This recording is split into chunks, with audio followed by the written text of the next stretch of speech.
Cullen live in 1 minute.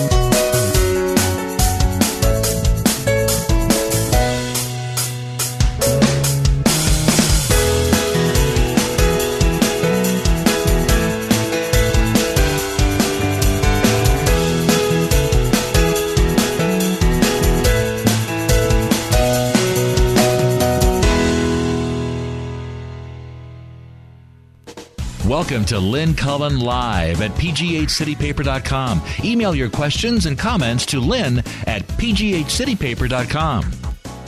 Hey, it's so gray today. I'm going to make an effort not to make it any grayer. I will fail miserably. But geez, I mean, it's like you have to walk around with a flashlight. It's. Anyway, hello. It's December 2nd, and it's rainy. And I don't know. We do have stuff we can talk about here. Let's go to Paris. Just because I haven't mentioned anything about this global climate summit. I was thinking this morning that if you were to ask me to rank the issues that are of most concern, if I were to prioritize what I considered the most important issue, and I usually don't like doing that because I'm not good at ranking. I think it creates, false that this is not important or that's not as important as this. Is just bull. I mean, it's all subjective. But I have decided that the most important issue facing America, facing Pittsburgh, facing Beijing, facing anywhere you want to throw a dart at a map of this world is the common threat to the globe of climate change, human-caused pollution and climate change. Amazingly, there are still some, and an awful lot of them here in the United States, who will not acknowledge this threat. And I don't know if it's because it's too frightening in a way, or if it's too amorphous. It's not like a guy wearing black and you only see his eyes and he's got a machete in his hand or something. It's not something you can, and it doesn't seem immediate enough. And if there's anything that Americans don't get, it's a longer view. We're very much tied up with what is right in front of our faces. And we're not good at looking forward and taking care of things before they get out of hand. A stitch in time. So it occurred to me that of all the other problems in this country, none of them matter much at all if the earth is going to hell in a handbasket. I mean, that'll take care of all the other problems. And I think we're starting to see enough things happening that even the naysayers are saying something seems to be a little weird. I don't think there is, really, a more important issue. You can name the usuals: jobs, civil liberties, national security, blah, blah, blah, blah, blah. I think the earth trumps them. Excuse me for saying that word. Has he ruined that word that I can't say Trump without seeing that blowhard demagogue? Oh, God. Anyway, I do think it trumps all. And, of course, Trump doesn't think it's an issue.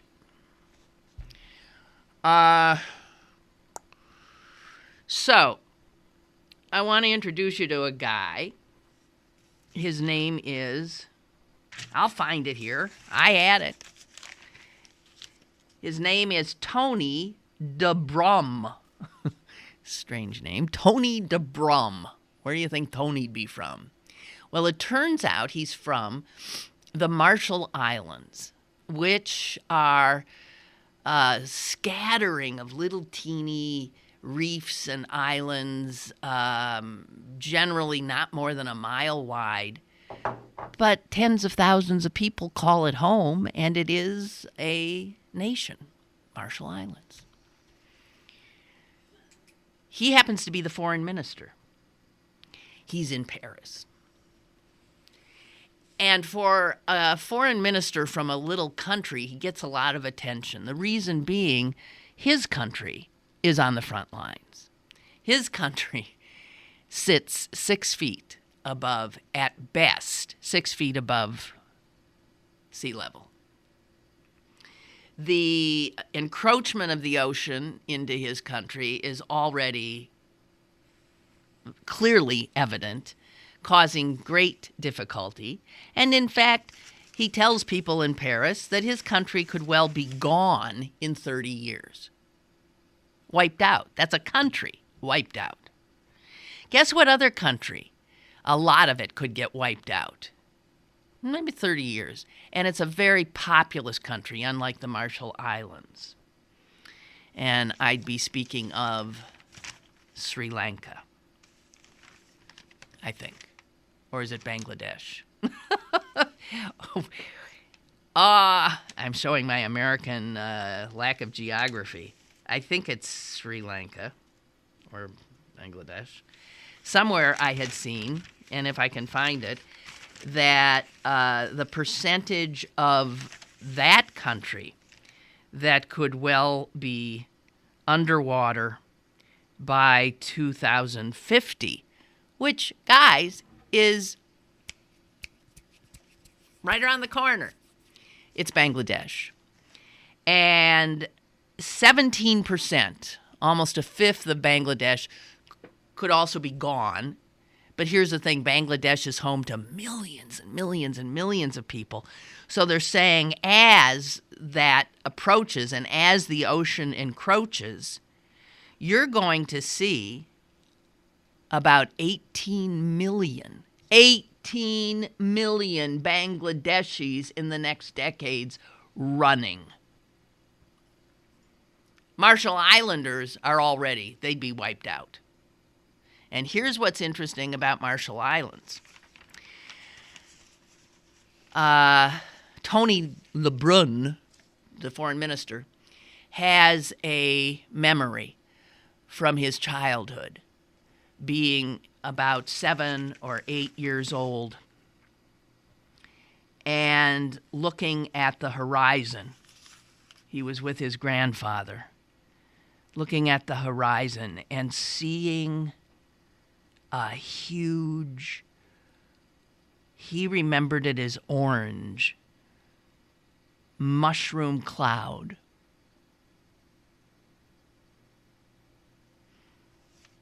Marshall Islands is where the U.S. detonated something like 50 nuclear bombs in the 50s. We tested there. We took some of the Marshall Islanders, like the ones living on Bikini Island. We took them and we moved them because we were about to blast their little island to hell. Something that this now foreign minister remembers seeing the clouds. Can you imagine? Knowing we were destroying their island and their home. The United States said to the Marshall Islands, look, any Marshall Islander who wants to relocate to the United States can come. That's it. That's what we said to them.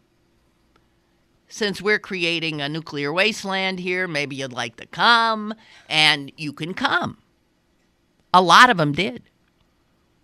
A lot of them did. There are about 70 or 80,000 people still in the Marshall Islands. But they, too, are free to come here because of that special relationship we have coming from the Cold War. Thousands of Marshall Islanders are already living in Arkansas and in Oregon. They have like certain cities that they have come to. Without a doubt, the rest of them will be here in the next 30 years because their country is going to slip below the ocean.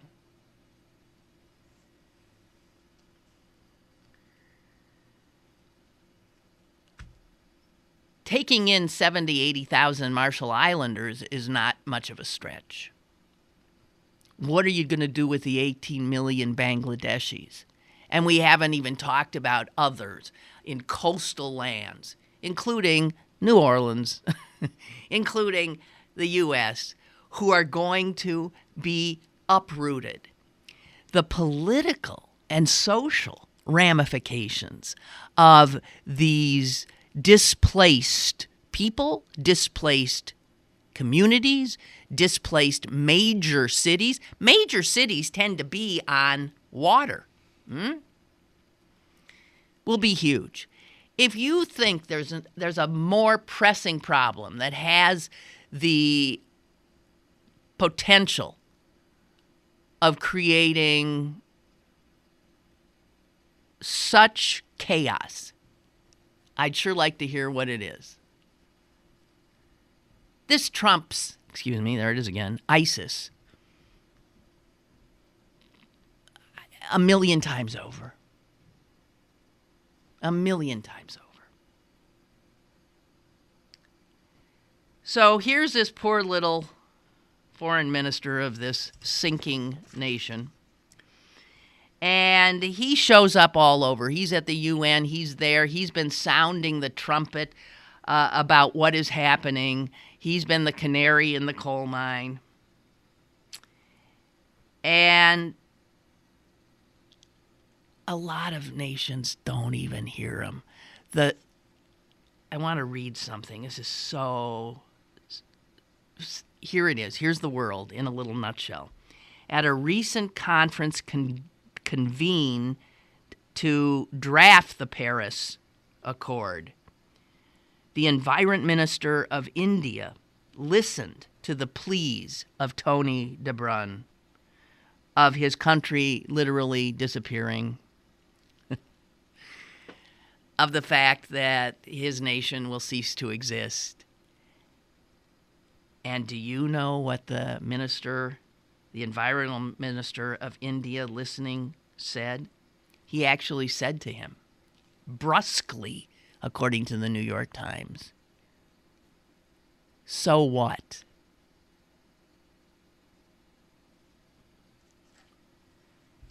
So what? I suppose India's thinking, look, we're going to have these Bangladeshis coming in. We got millions of people. You got 80,000? So what? But with that kind of empathy coming from one of the larger nations on earth, God help us.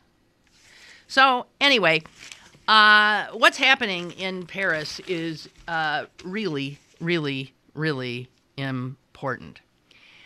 One of the things the Marshall Islanders and others in nations that are not rich, but that are on the front lines, as I said, of this, I guess it'd be right to call it a tsunami of climate change. What they want, besides having to run for their lives, and the Marshall Islanders are in better shape because, they can come to the United States. They want money. All these smaller nations and less rich nations say, hey, guys, one of the things we understand that has caused this calamity is the industrialization of the last 200 years. And that industrialization has fed the riches enjoyed in the United States, in Europe, in the Western world. And it's you guys spewing this crap into the air and getting rich that has created and or exacerbated this global threat. You need to give us compensation. You've destroyed our homes. You're complicit. We were living off breadfruit trees, which are now dying. The breadfruit trees are dying. That's their major crop. They're dying because salt water is encroaching into the water table, and salt water kills them. Well, he says, you did it. Give me some money. So that's one of the reasons that a lot of people on the right do not want any agreement or acknowledgement of any responsibility by President Obama in Paris, because it's going to mean we're going to have to help people.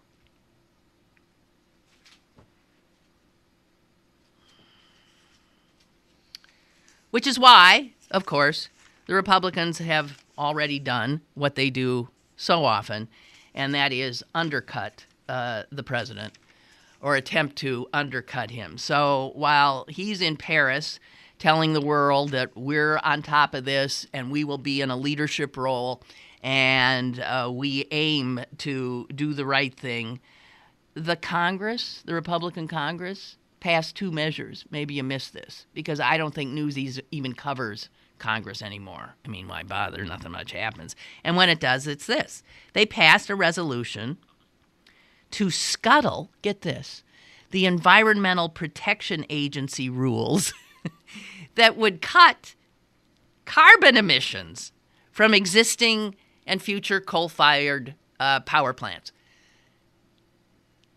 Our Congress just passed a measure that eviscerates the EPA's ability to control the pollution that we're spewing out of from burning coal. Now, they also have made statements saying that the president can really not make any agreements over there in Paris because they have the final say, and they are not agreeing with anything Barack Obama does. So, with Barack Obama in Paris, do you know that the only thing that leaders of other nations and or reporters there ask is, well, what good is it for you to say that you'll do this and you'll do that if back there in Washington those Republicans are saying, oh, no, you won't? It used to be when the President of the United States was overseas, this was a given.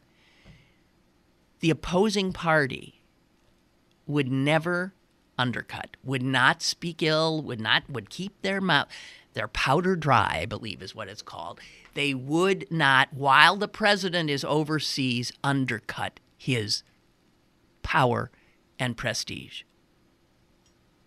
Believe it or not, in my lifetime, in most of my lifetime, that was a rule that was followed, an unwritten rule. Nowadays, I guess not.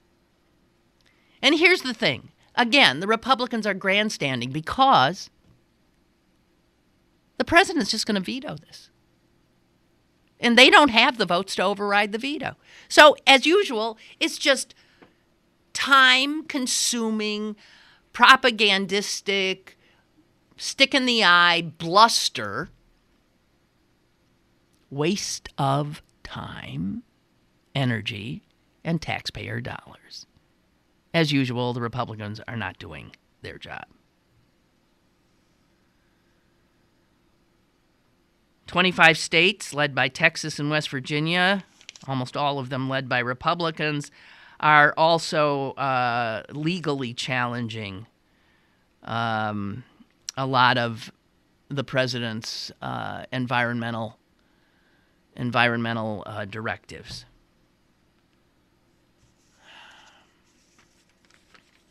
I'll tell you, it ain't easy, is it?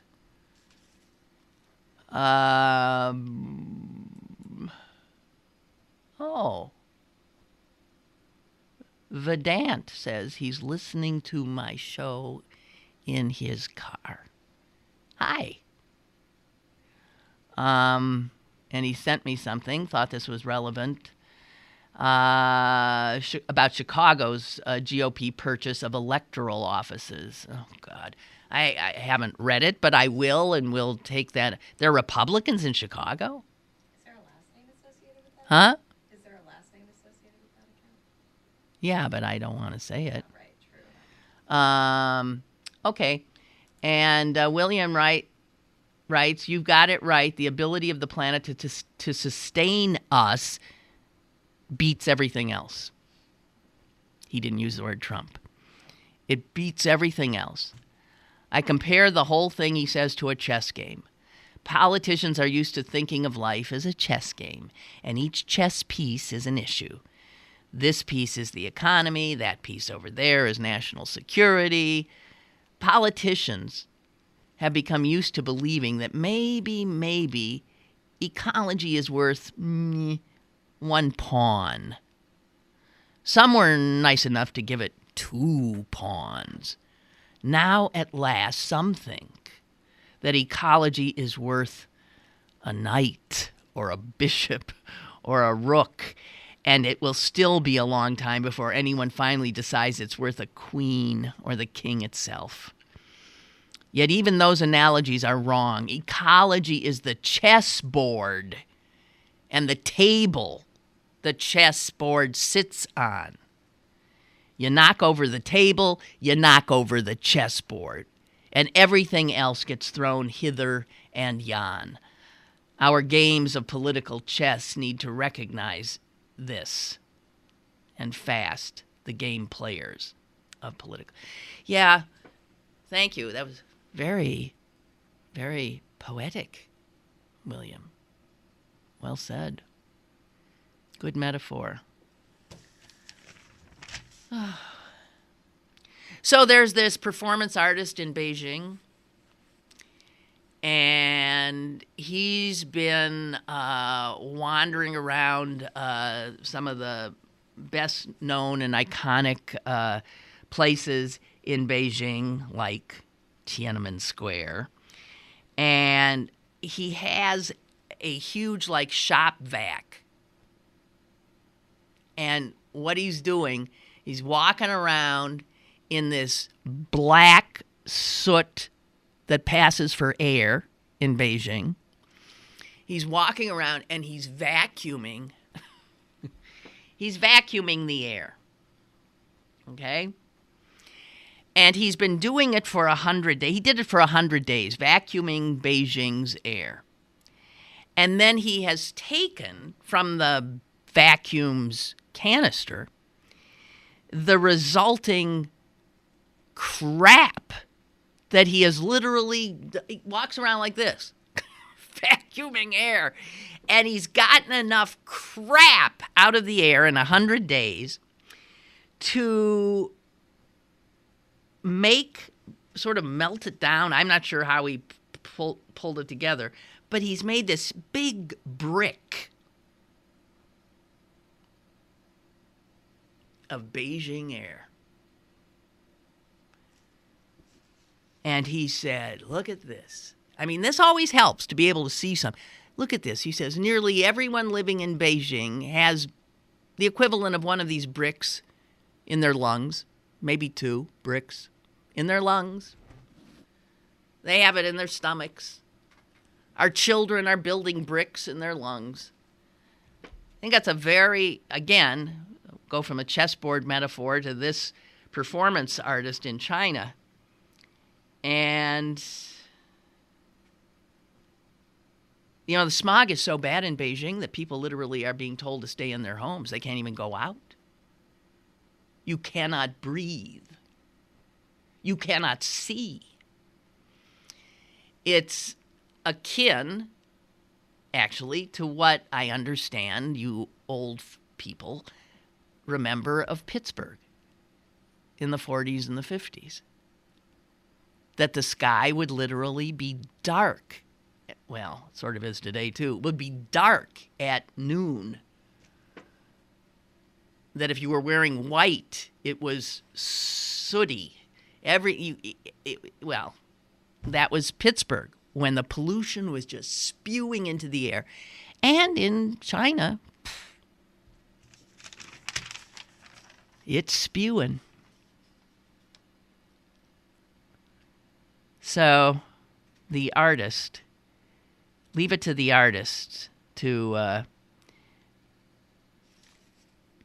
sort of bring something down into a measurable and physical form.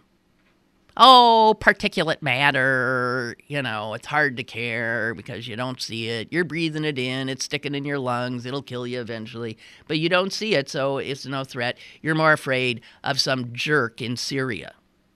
Right.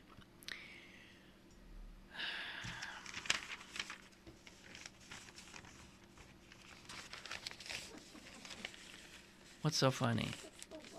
Huh? Oh, my look. My look of disgust. My look of utter disgust.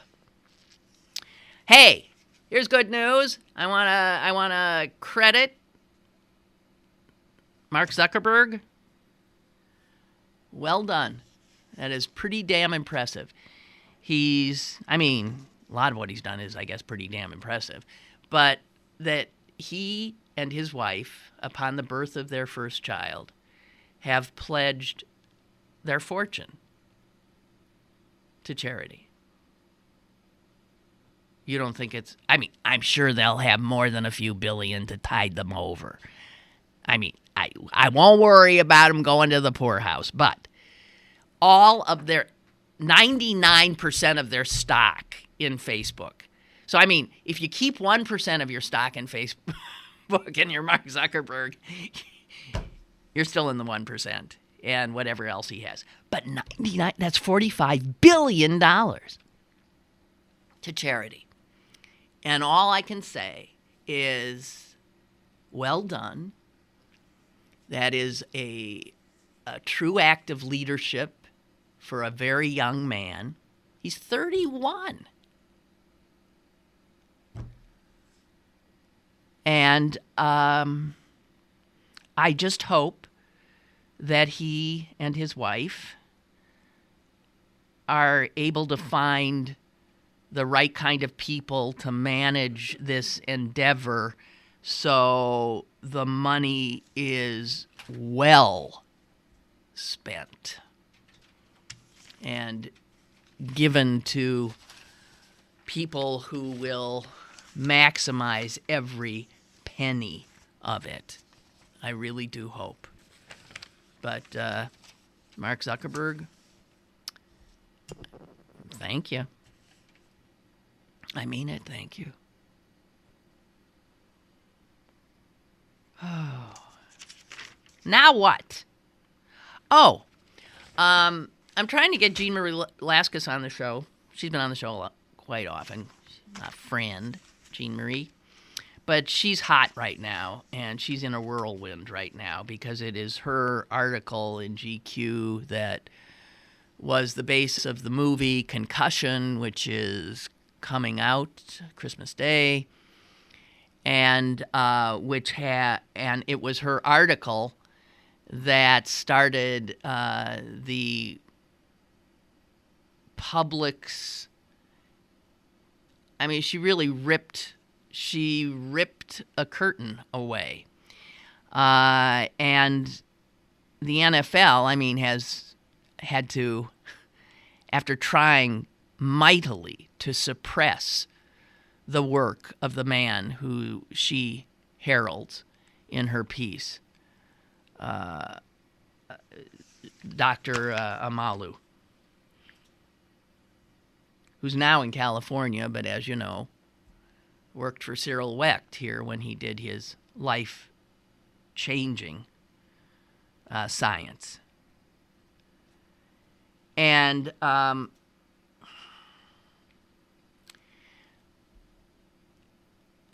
that I'm going to talk football here, but I'm going to talk about the power of good journalism.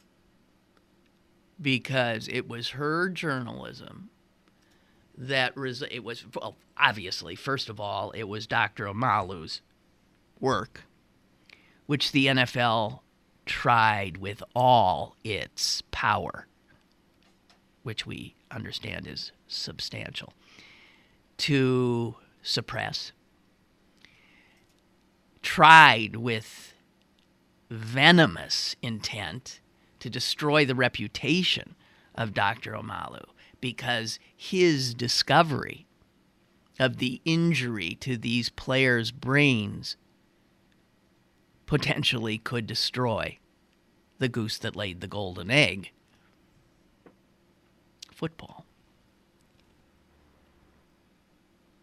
So her reporting, and because it was so well done, so well written, so compelling, it had legs, and now it's got a big movie coming out, and it changes everything.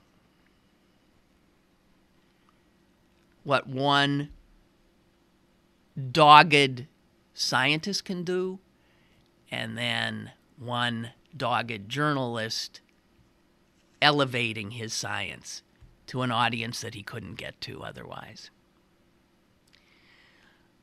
But last Sunday, when the Steelers were on the field of battle, toward the end of the game, Ben Roethlisberger, the quarterback, noticed that his peripheral vision was weird, that it looked like on the edges that things were like almost underwater. He had sustained quite a hit not too long before the vision. And so he approached the coaches and the doctor on the sidelines and essentially took himself out of the game. This is a player who's known, well, for many things, but for his grit, for playing injured. And he's injured a lot, and he plays and still somehow manages. And I thought that what Roethlisberger said to reporters about why he did what he did shows the power of that story by Jean Marie. And here's what he said. I was on the sideline thinking, do I want to go back into this game? I was thinking of my family, my lifestyle when I get done with football, with all these injuries. The brain, that's nothing to mess with. I was literally on the sideline, probably for the first time, maybe in my life, thinking about my family and not going back into the game because I didn't feel quite right. It was definitely a moment. That's why I was honest with the trainers and the doctors, and I wanted to tell them what I was going through. And I feel like I made the right decision. People know me. I'll play through any injury. I've played through a lot of injuries. But the brain is not an injury that you want to play with and play through. I think more people need to understand that.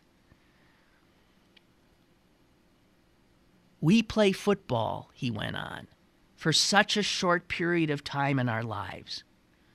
When you're done, you want to be a father and a husband and be the best you can be.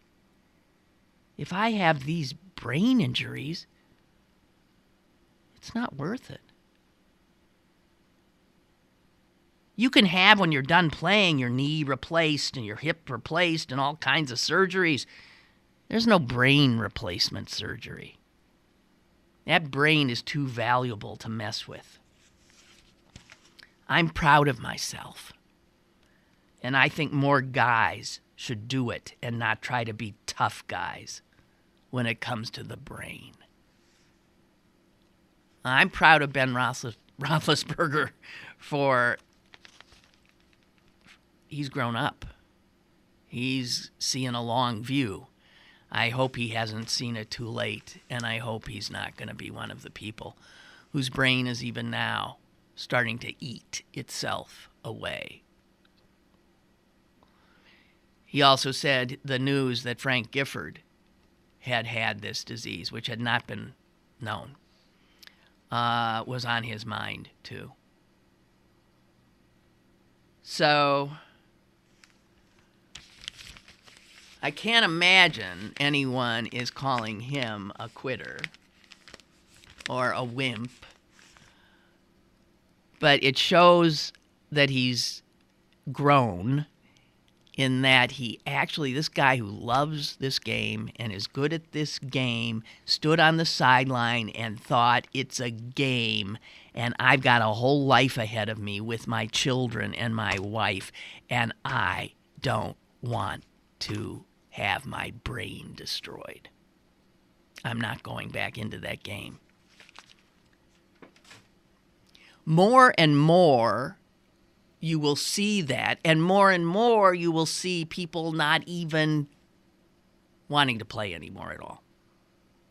You're starting to see it.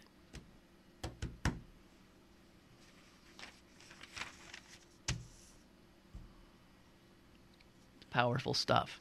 And I do. I tip my hat to him. Something I've never done. Okay, let's go on to the guy who won't go away, Donald Trump. This is becoming really amazing. Books and books and books will be written. I wonder how it'll end. I wonder what the end is. What do you think the end of the story is with Trump? What do you think the end is? Because increasingly, there are people who are saying, you know, I would have said this is nuts, but I think he can get the nomination. Or if not, he can walk into that. He can, as I've said, they could end up with a convention in which there was no obvious nominee. Trump with a ton of delegates, Cruz with a bunch of delegates, Rubio, Bush, all of them with delegates, and none of them with enough. So then Trump would be the kingmaker. I don't know if he would ever walk out. I can't imagine. But Republicans increasingly are watching this spectacle, and they're paralyzed. The Republican establishment is paralyzed. I told you the other day about an effort of some groups to get together and just start peppering the airwaves in Iowa and New Hampshire with anti-Trump ads, and that they do have funding. That was something mostly coming out, I now learn, from Governor Kasich's camp. It's not as much of a sort of Republican globalized effort as the story that I had shared with you led me to believe. So, reporting in today's New York Times, as the latest Quinnipiac poll comes out and Trump is still on top, Carson's on the decline. He's in third place. Second place, Rubio and Cruz. I think Rubio and then Cruz and Carson tied. So Cruz, by the way, is every bit as scary as Trump. Maybe more so. But let's stay with Trump for a while. The Times says that almost everyone in the Republican upper echelon, the Republican Party establishment, agrees that something's got to be done to get him out of the race. But not a one of them is willing. They know how to do it. There's no one willing to take him on. Isn't that interesting? You know why? They're not willing to take him on because he's got the biggest hunk of the Republican base now loving him. So if you go after him, the Trump supporters are not going to be happy. So they're really afraid. Senator Lindsey Graham is quoted as saying, if he were to get the nomination, it would be an utter and total disaster. Yeah. And then he goes on to say, listen to this. If you're a xenophobic, race-baiting, religious bigot, you're going to have a hard time being president of the United States, and you're going to do intolerable, irreparable damage to the Republican Party. Yeah, but stop and think about that, Senator Graham. If Donald Trump is at the top of that Republican Party, and he is a xenophobic, race-baiting, religious bigot, then what does that say about your party? It must say that your party is attracted to xenophobic, race-baiting, religious bigots.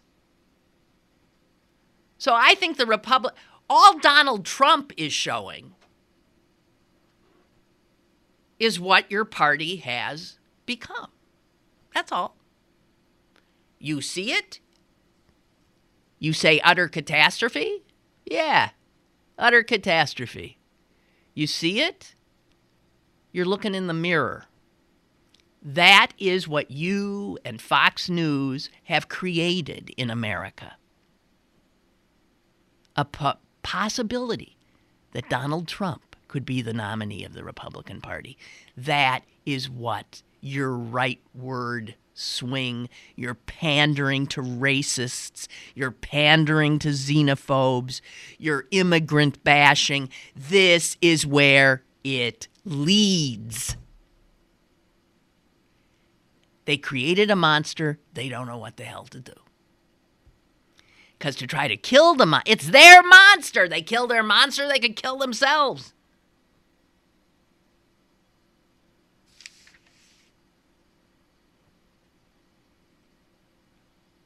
What they're afraid of is if the established Republican Party goes after Donald Trump, who is where he is because he's anti-establishment, that it would play right into his hands.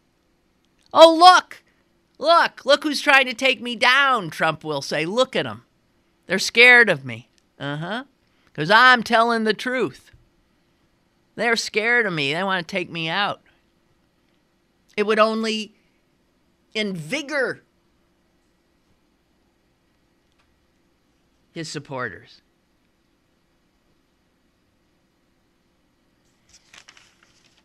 The piece also points out that another reason that some Republicans are unwilling to go after him is they figure that if you take Trump out, where do his supporters go? Some will just go away, but the lion's share will go to the next most xenophobic, anti-establishment, all the things that sort of Trump is, and that's Ted Cruz. And they're more afraid of Ted Cruz. So they're fearful of, I love it. What a mess. They're fearful of taking down Trump because then it's not like Jeb Bush is going to pick up Trump supporters. No. Ted Cruz will. And that's Cruz's game plan. He's been sitting back, letting Trump pull all these people together. He's been waiting. Maybe his game plan sounds very good, unless Cruz is discounting the possibility that Trump could actually win and make it all the way through. Why they don't want Cruz?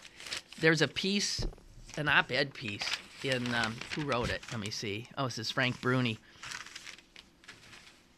In the Times also today, about how hated Ted Cruz is by almost anybody who has ever had to deal with him.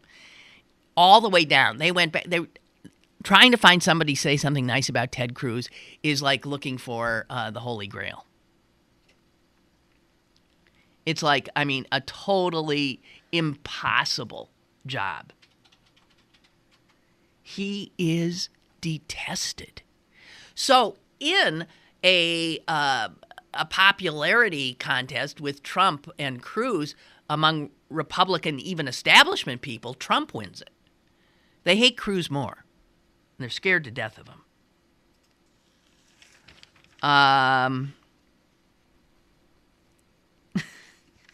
Listen to this quote.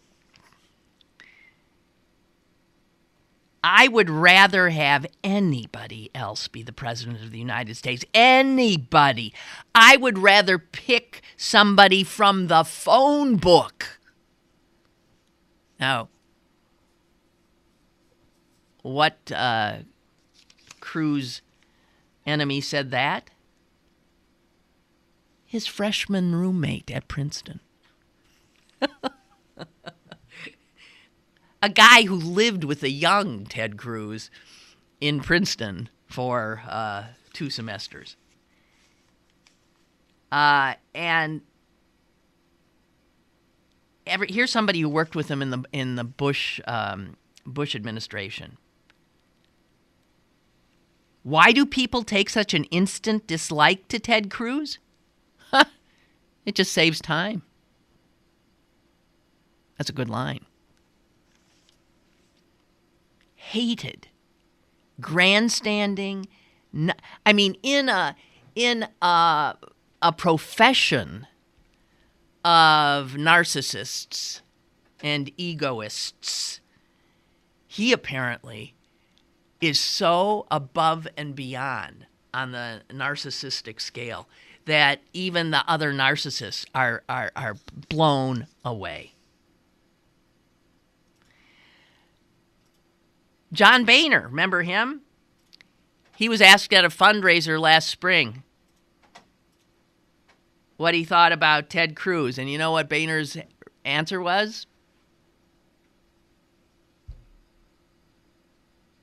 He wouldn't even waste breath. He just put up his middle finger. That's John Boehner. He is detested. So, what do you think the end game is? I don't even have I'm just sitting back and watching, but every effort, the media's on him all the time. This now showing that, in fact, it doesn't matter that thousands of Muslims in New Jersey didn't celebrate on the rooftops on 9/11. It does not matter that never happened. He just sticks with it. I'm telling you, people are tweeting me. They saw it too.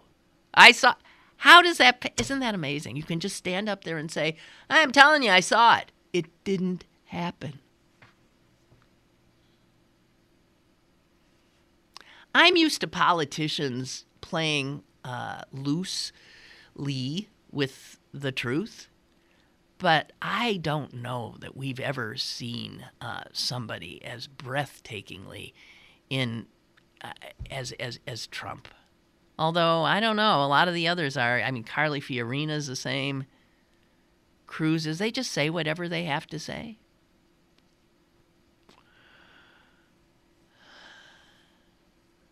I think Rubio is going to get it.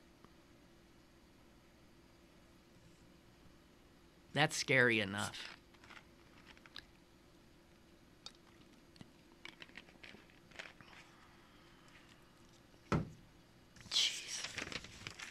Oh, my sister yesterday was saying something about the president of University of Oklahoma saying some stuff, and then I said that just doesn't sound like what the president of. It didn't make any sense to me. And in fact, it was because she had the school wrong. And I'm here to correct the record. It is the president of a rather small evangelical college in Oklahoma, Oklahoma Wesleyan. And the president's name is Everett Piper. And he put something on his webpage. I don't disagree with what he put. I mean, I don't necessarily disagree with what he says, as you know, because he did go after some of the protesters. And I would go after some of them as well. But apparently what happened to him that sent him off the deep end is that there was a university chapel service. We have a call. Hello? Hello? Hello? Hi, I was just wondering if you thought, is there any reason why liberals should be afraid of Trump actually getting the nomination? I would have thought that would be a good thing. No. Is it a good thing? Yeah, sure. I mean, it shows that there's some pretty scary people out there, but other than that, he can get the nomination, but does anybody think it's possible for him to actually win the general election? I can't imagine.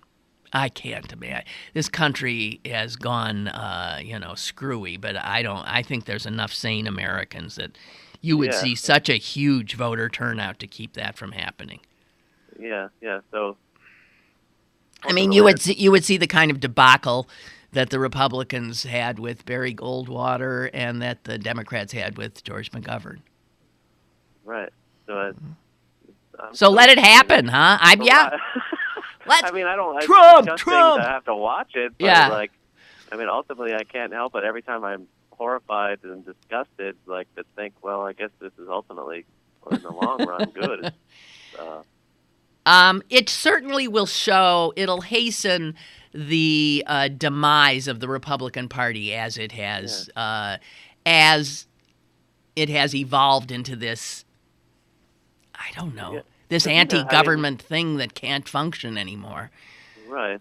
And it's that somehow holds on to Congress, which is bad, but because every time they lose when they lost the last two presidential elections, the Ted Cruz's and the people like him are always saying that they need to get more conservative, and I think this will just finally prove once and for all that that's insane. That's not it, right? I don't know though. It's oh God. What they're also really worried about is if you had a Trump at the head of a ticket, all of these certain senators, Republican senators running, would probably go down with him. I mean, it'd be one of those sweeps where the Democrats would. I don't think they could still take the House, but because of gerrymandering, I just don't think you can. Right, but taking the Senate back would still be a pretty good thing. So yes, it would be a wonderful thing. That's an additional upside to him being the candidate. I just don't see it happening. Do you? I mean, no one can imagine it, and yet. I don't know. All I could think of is going into the election in 2012. The press kept saying over and over again that it was a real chance that Romney could win, but every poll in the country that was done on a state-by-state electoral basis was saying that he couldn't win. Right. So I think it's just probably much ado about nothing, but I guess we'll know sometime in February or whatever.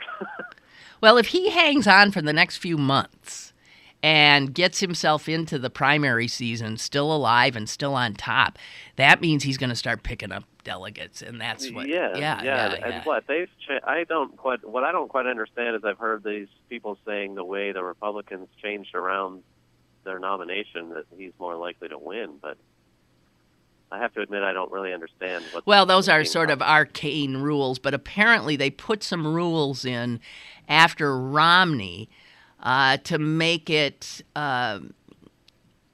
to fix whatever they thought had gone wrong there. And now whatever, I remember reading one, I understood it at one point, but now I've forgotten.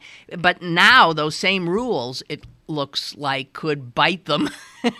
Right. They're not going to do what they thought they would because they weren't imagining this kind of crazy scenario with a Donald Trump and a Ted Cruz. I mean, they were assuming Jeb Bush. Right. So I mean, so they're assuming they could win with Jeb Bush, and that's because he's closer to the center, correct? Right. Right. So don't you think that had Mitt Romney run a little towards the center instead of going to the right, that he could have won? Yeah, maybe. So, I mean, I don't understand who their consultants are that aren't pointing that out. I mean, maybe they are, and that's why they want Jeb Bush, I guess. But the problem is they've created a base. They've created a base that refuses to let them do anything but continue to move closer to the right cliff. Yeah, and they have definitely created an environment in which reality has nothing to do with the actions that they take. So. Now, some people will say it's not the Republicans so much as it's Fox News that did it, and the Republicans they thought Fox News was the greatest thing in the world, that it was helping them, and it looks like the end game is Fox News could take them down because they've so dumbed down the Republican Party base and put them in this alternative, fact-less universe. Right. They're all feeding from the same trough as far as what the information they put out, right? So, yeah. I mean, because it's just a bunch of nutty websites feeding into Fox and out to the masses. I will predict that historians of the USA at some point will point at Roger Ailes, the genius behind Fox News, and say that he had a great deal to do with the sort of unraveling of America. Well, or at least great the end deal. of the Republican Party. Well, no, I think it's worse. It's the poisoning. He's poisoned the wells. He's poisoned civil discourse. He's poisoned. I mean, I don't know how do we get all those people back into reality? How do you do that? Well, I don't know, but we're not exactly murdering each other in the well. Excuse me? I guess it is. Maybe you're right. Excuse me? All right. We'll end on that. All right. Okay. All right. Have a good one. Bye. Bye. See, now that's what and that's great that he segued right into that for me. This sense that the Republicans and their over-the-top rhetoric has nothing to do with what happened in Colorado is insane. Katha Pollitt did a pretty dang good piece about this. The fact of the matter is, as Republicans disclaim any connection with the violence that has happened at Planned Parenthood facilities, that is so totally disingenuous, it's absurd. Stop and think about this. Since those videos, which have been discredited, but since those videos appeared over the summer, there have been 4 arsons at Planned Parenthood clinics. The uptick in threats and harassment outside clinics is huge. We now have deaths from Colorado. And none of the Republican would-be nominees are saying that Republican rhetoric on this issue has anything to do, is in any way connected to that. But stop and think. These are the same people that say that the Black Lives Matter movement is responsible for killing police officers, right? You say Black Lives Matter, and then all of a sudden police officers are getting killed. So the Republicans will make that connection, which is dubious, to say the least. They will say that every Muslim in this world is suspect because of the violence perpetrated by some But somehow, when violence is perpetrated on Planned Parenthood clinics, their rhetoric calling Planned Parenthood murderers, Fiorina talking about pulling body parts off living babies, all of a sudden that is, oh, that's not fair. We have nothing to do with that nut, right?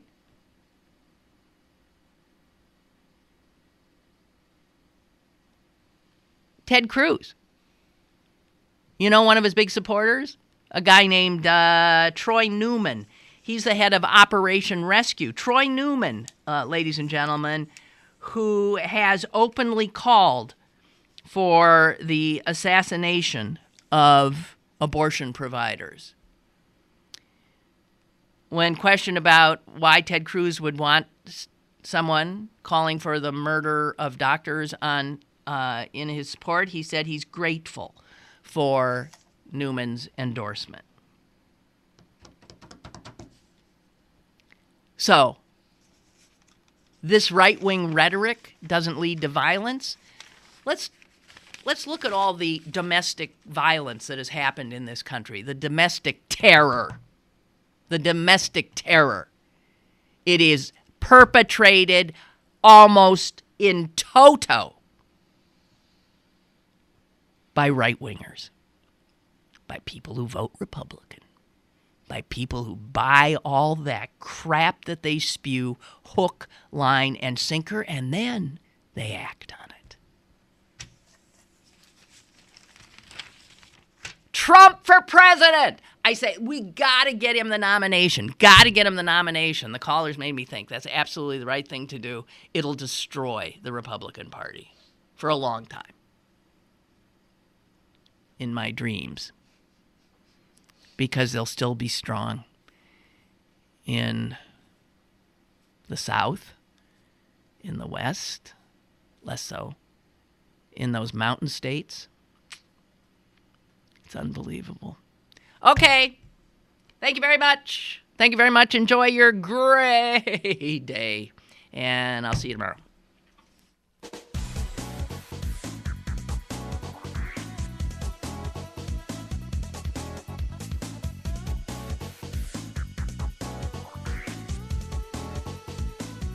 Lynn Cullen Live, Monday through Friday from 10 a.m. to 11 a.m. and archived at pghcitypaper.com. The opinions expressed on Lynn Cullen Live are those of the host and do not necessarily reflect the viewpoints of Pittsburgh City Paper, Steel City Media, and its advertisers.